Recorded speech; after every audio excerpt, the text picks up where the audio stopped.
Five में आपने देखा कि जिन जंगकुक को कहती है कि टी को ऑफिस जाते टाइम कॉलेज में छोड़ के चले जाना, तो टी उसे मना कर देती है। तो आगे क्या होता है स्टोरी में जानने के लिए देखते हैं। बेटा टी, कोई बात नहीं, जंगकुक छोड़ आएगा ना तुम्हें। बड़ी माँ इतना कह रही है तो चलिए मैं आपको छोड़ दूंगा कॉलेज में। आपको तो पता है कि उनकी बात सभी को माननी पड़ती है। अच्छा, आप लोग इतना बोल रहे हो तो मैं चलूंगी आपके साथ। आप खुश ना? तो इसी बात पे जाइए, कार को साफ कर लीजिए, वरना गंदे कार में मुझे जाऊंगी कैसे? ओह हेलो मैडम, हमारे घर में ना सब कुछ साफ रहता है, कार भी साफ रहता है, हमें साफ करना नहीं पड़ता। हाँ वो तो मैं जानती हूँ, पर मैं तो आपका टेस्ट ले रही थी, सोची आपको पता है कि नहीं, या फिर ऐसे ही आप बड़ी बड़ी बातें बोलते रहे तो क्या आपको घर का सब पता है? अच्छा तो ये बात है, तो अब आपको पता चल गया ना कि मुझे घर का सब कुछ पता है। मैं भी इंटेलिजेंट हूँ आपसे ज्यादा। हाँ ठीक है, आप भी इंटेलिजेंट हो, पर मुझसे ज्यादा नहीं। हाँ मैं बहुत ज्यादा समझदार हूँ, मैं ही बेस्ट हूँ इस घर में, मेरे अलावा और कोई बेस्ट नहीं है। बस करो तुम दोनों, कितना झगड़ते हो। हाय बेटा टी, अब तुम जाओ, तैयार हो जाओ, थोड़ा अच्छे से तैयार होना, आज तुम्हारा कॉलेज का फर्स्ट डे है ना, तो अच्छे से तैयार होना, ठीक है? ठीक है आंटी, मैं तैयार हो जाती हूँ। वैसे बता दूँ, मैं तो बचपन से ही तैयार हूँ, मतलब खूबसूरत हूँ, ये तो आपको पता ही होगा। इस लड़की को तो बस एक ही काम आता है, बस मौका मिलना चाहिए, खुद की तारीफ करना बंद ही नहीं करती है, इतना तारीफ करती। अब आपकी खुद की तारीफ खत्म हो गई हो तो जल्दी से नाश्ता कर लो और जाओ तैयार हो जाओ। मैं भी जाता हूँ, तैयार हो जाता हूँ, मुझे भी ऑफिस जाना है आपको कॉलेज छोड़ के। तो जाओ, मेहरबानी करो और तैयार हो जाओ। हाँ तो जाओ ना, आप तैयार हो जाओ, मैंने कब आपको रोका है कि आप तैयार मत हो? आप जाओ, तैयार हो जाओ, मेरा टेंशन मत लो, मैं तो हूँ ही स्मार्ट, में 5 मिनट में तैयार हो जाऊंगी, सुपर फास्ट हूँ मैं। तब मैं नाश्ता करके अपने रूम में आ गया और तैयार होने लगा ऑफिस जाने के लिए। फिर घड़ी में देखा तो 10 बज रहे हैं। मैं सोचा अरे क्या हो गया, अभी तो 9 बज रहे थे। देखता हूँ तो घड़ी बंद थी और अभी 9 ही बज रहे हैं। फिर मैं जल्दी जल्दी सीढ़ी से उतरने लगा। मैं सीढ़ी से जल्दी जल्दी उतर ही रहा था कि पीछे से माँ ने मुझे बुलाई। बेटा कुकी। हाँ जी माँ बोलिए। बेटा कुकी, थोड़ा मेरे रूम में आओ तो तुमसे कुछ बात करनी है। फिर माँ आगे आगे चलने लगी और उनके पीछे पीछे मैं भी जाने लगा और हम दोनों उनके रूम में पहुँच गए। तो फिर मैं सोचने लगा, माँ ने मुझे अपने रूम में क्यों बुलाया, क्या जरूरी बात करने वाली है माँ? यही सोच रहा था तो फिर मैंने पूछ लिया कि क्या हुआ माँ, आप किस लिए मुझे बुलाए अपने रूम में, क्या जरूरी बात करनी है आपको मुझसे? फिर माँ थोड़ी देर कुछ सोचने लगी, फिर एक बॉक्स निकाली और बॉक्स में से माँ ने कुछ ढूंढना शुरू किया। फिर माँ बोली, बेटा कुकी ये लो पायल, इसे जाते टाइम ज्वेलरी के शॉप में दे के जाना। पर क्यों मम्मी? पायल ज्वेलरी शॉप में क्यों देते हैं बेटा? पॉलिश कराने के लिए, इतना तुम मत सोचो, बस दे देना। आज तो मुझे पक्का ऑफिस जाने में बहुत लेट होने वाला है।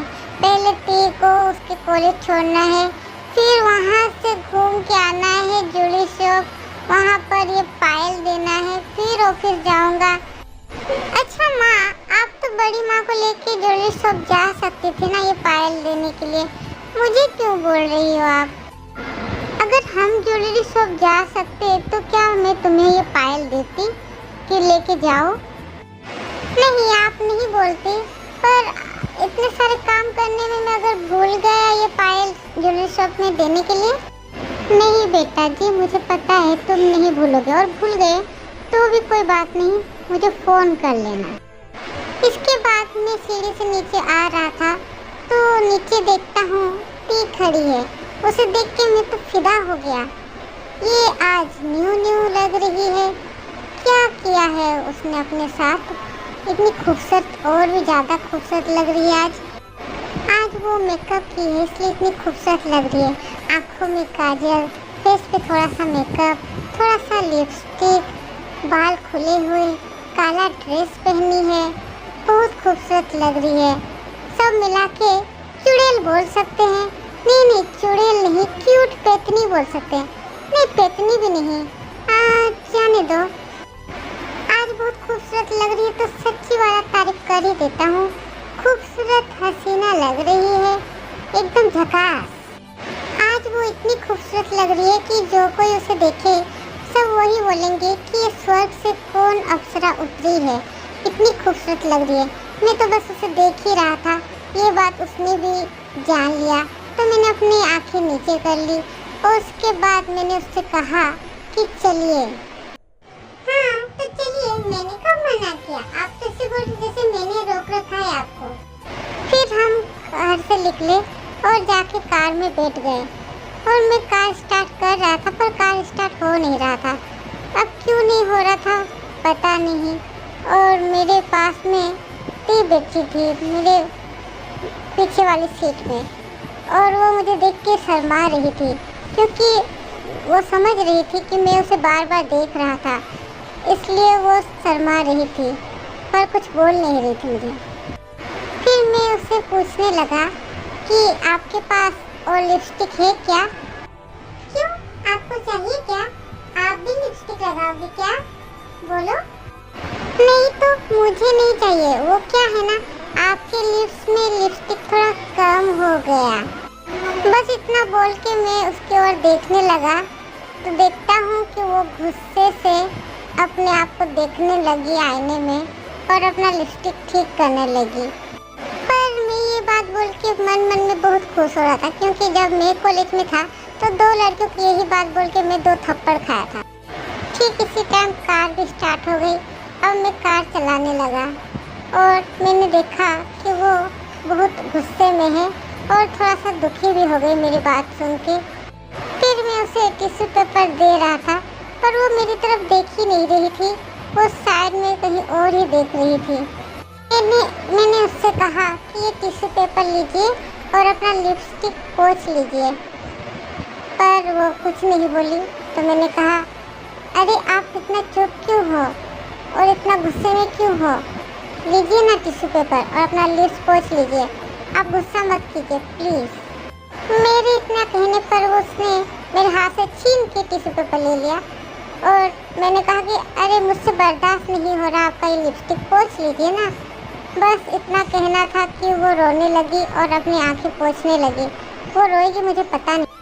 अरे आप रो रही हो, सॉरी, प्लीज़ मुझे माफ़ कर दो, मुझे पता नहीं था कि आपको मेरी बात इतनी बुरी लगेगी, वरना मैं बोलता ही नहीं।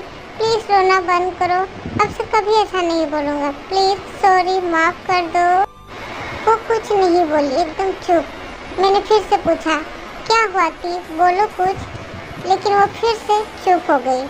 अब मुझे गुस्सा आने लगा। मैं ज़ोर से गाड़ी चला रहा था और अचानक से ब्रेक मार के कार रोक दिया और ये देख के वो डर गई और फिर वो चुपचाप मुझे देखने लगी। तो मैंने बोला, टी बोलो, मुझसे बात करोगी या नहीं? क्या हुआ है बताओ, बस रो रही हो, मैंने सोई कहा ना, बोलो कुछ तो बोलो। अब देखो टी, मुझे बहुत गुस्सा आ रहा है, अगर तुम नहीं बोलोगी ना तो फिर देखो बहुत बुरा हो जाएगा। क्या बोलूँ मैं आपको? और आपने ये कार यहाँ पर सुनसान रास्ते पे क्यों रोक दिया अचानक से, बताइए। तो फिर मैंने भी उसे कुछ नहीं कहा, बस उससे गुस्से से देखा और फिर से कार चलाने लगा। हाँ, इसके जैसे बहुत लड़कियों को मैंने देखा है। एक तो गरीब है, ऊपर से भाव तो देखो, इससे ज़्यादा अमीर लड़कियाँ मुझे भाव दे चुकी है, मैंने उन्हें कोई भाव नहीं दिया, उनकी कोई कदर नहीं की, तो इसकी क्या कदर करूं? ये तो गरीब है और हमारे नौकर जो रामू काका है उनकी भतीजी है, खुद को क्या समझती है पता नहीं। मुझे भी ऐसे लड़की से बात नहीं करनी। फिर मैं कार लेके उसके कॉलेज के सामने रोक दिया और फिर मैंने उसकी ओर देखा। जब मैंने उसकी तरफ देखा तो मेरा सारा गुस्सा चला गया और मैंने टिश्यू पेपर निकाल के उसे दिया और बोला कि लीजिए, अपने आँख का आंसू पोंछ लीजिए और वो लिपस्टिक भी थोड़ा सा फैल गया है, वो पोंछ लीजिए और रोइए मत। मैं अब से ऐसा कभी कुछ नहीं बोलूँगा जिससे आपको तकलीफ हो।